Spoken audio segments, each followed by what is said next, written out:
सफल हो गए मुशिकासुर। सुवेनी से विवाह करने में अब गजानन तुम्हारा वध नहीं कर सकेगा, और यदि उसने तुमसे युद्ध करने का प्रयास किया भी तो उसे अपनी ही माता पार्वती की शक्तियों से युद्ध करना पड़ेगा। हमारी सहायता कीजिए शेषनाग जी। उस बालक ने हमारे क्षेत्र में आकर उत्पात मचा दिया है। नागों का वध कर उन्हें आहत कर रहा है। हमारी सहायता कीजिए शेषनाग जी, अन्यथा वो बालक पृथ्वी से नागों को मिटा देगा।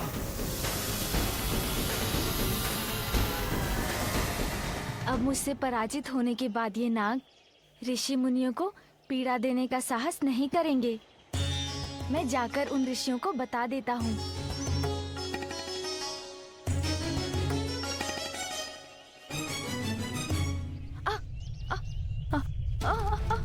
अरे अरे अरे ये भूकंप कैसे उत्पन्न हो रहा है? ध्वनि सुनाई दे रही है किंतु कुछ दिखाई नहीं दे रहा है मुझे।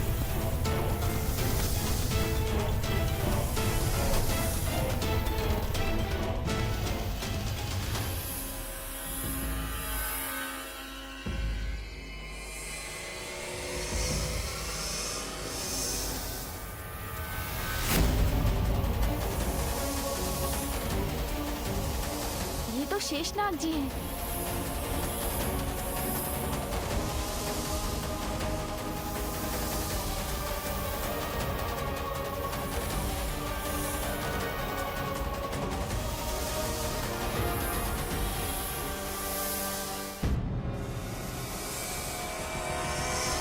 शेषनाग जी, तुम उद्दंड हठी अहंकारी, ये तो तभी ज्ञात हो गया था मुझे जब तुमने बैकुंठ आकर मेरे प्रभु श्री हरि का शंख चुराया था और उन्हें अपने पीछे भागने पर बाध्य किया था। किंतु इस बार नागों और सर्पों को आहत कर तुम सभी सीमाएं लांघ चुके हो। किंतु शेषनाग जी, सुनने सुनाने को अब कुछ शेष नहीं, तुम्हें उचित पाठ सिखाना ही होगा, और वो पाठ मैं सिखाऊंगा तुम्हें।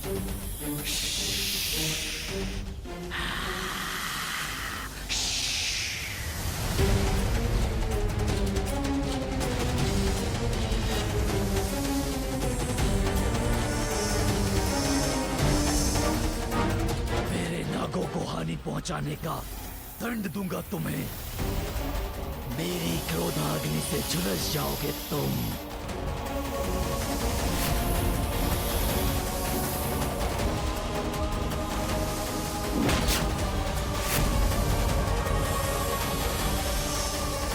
शेषनाग जी पर इस शिला से किसने प्रहार किया?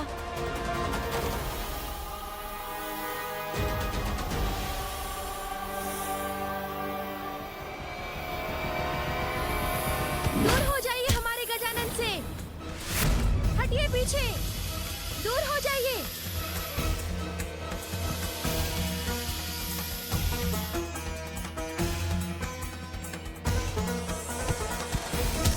हमसे शत्रुता करोगे तो हमारे वार सहने पड़ेंगे आपको। मित्रों, इनके अनगिनत शिशु को वार कर आग कर दो।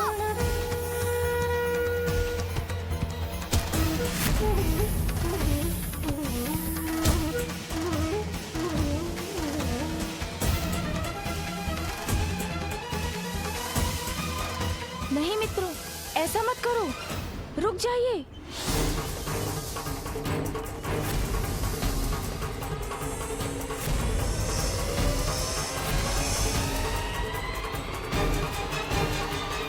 बचाओ मैं मित्र गजानन, हमारी रक्षा करो। नन्हे मित्र तो तुम्हारी सहायता के कारण संकट में पड़ जाएंगे गजानन। क्या तुम में इतना साहस है कि तुम इनकी सहायता करने के लिए मेरे लोक में आकर मुझसे संघर्ष करो?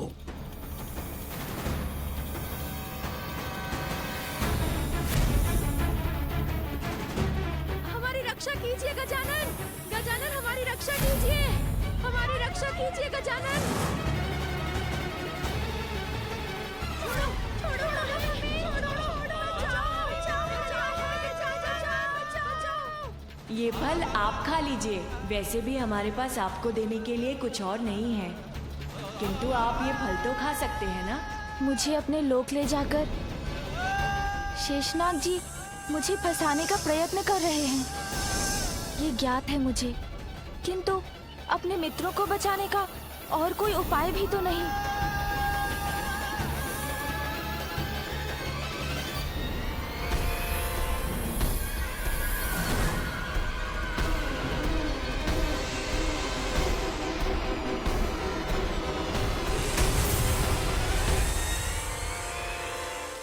आप कहाँ रहते हैं स्वामी? मैं आपके साथ कहाँ रहूंगी, ये जानने के लिए मैं उतावली हो रही हूँ। स्वर्ग में रहोगी तुम रानी सुवेनी। स्वर्ग? हाँ देवी सुवेनी, देवताओं को धूल चटाने और स्वर्ग से हटाने के बाद मैं तुम्हें वहां की रानी बनाऊंगा। रानी।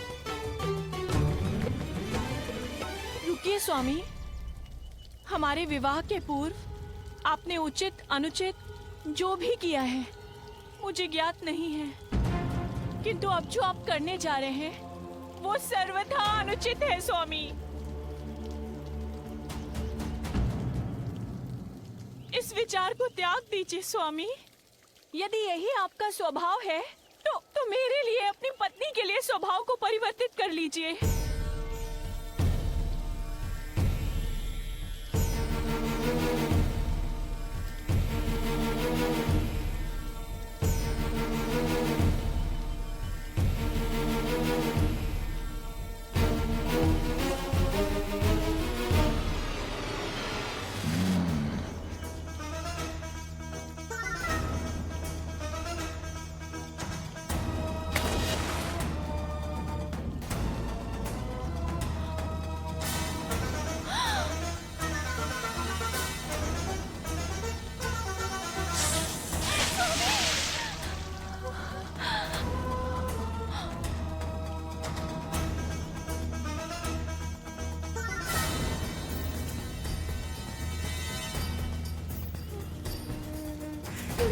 स्वामी आप ये क्या कर रहे हैं? रुकिए स्वामी, आप ऐसा क्यों कर रहे हैं स्वामी? डंक मारना तो बिच्छू का स्वभाव होता है। अगर आप उसकी रक्षा करने के लिए उसे जल से निकालेंगे भी तब भी वो आपको डंक ही मारेगा। जब ये तुच्छ बिच्छू अपने जीवन की रक्षा के लिए अपना स्वभाव नहीं छोड़ सका, मैं अपनी असुरी प्रवृत्ति कैसे छोड़ूं? चोरी स्वभाव है मेरा देवी सुवेनी, और देवताओं को पीड़ा देना मेरा स्वाभाविक मनोभाव।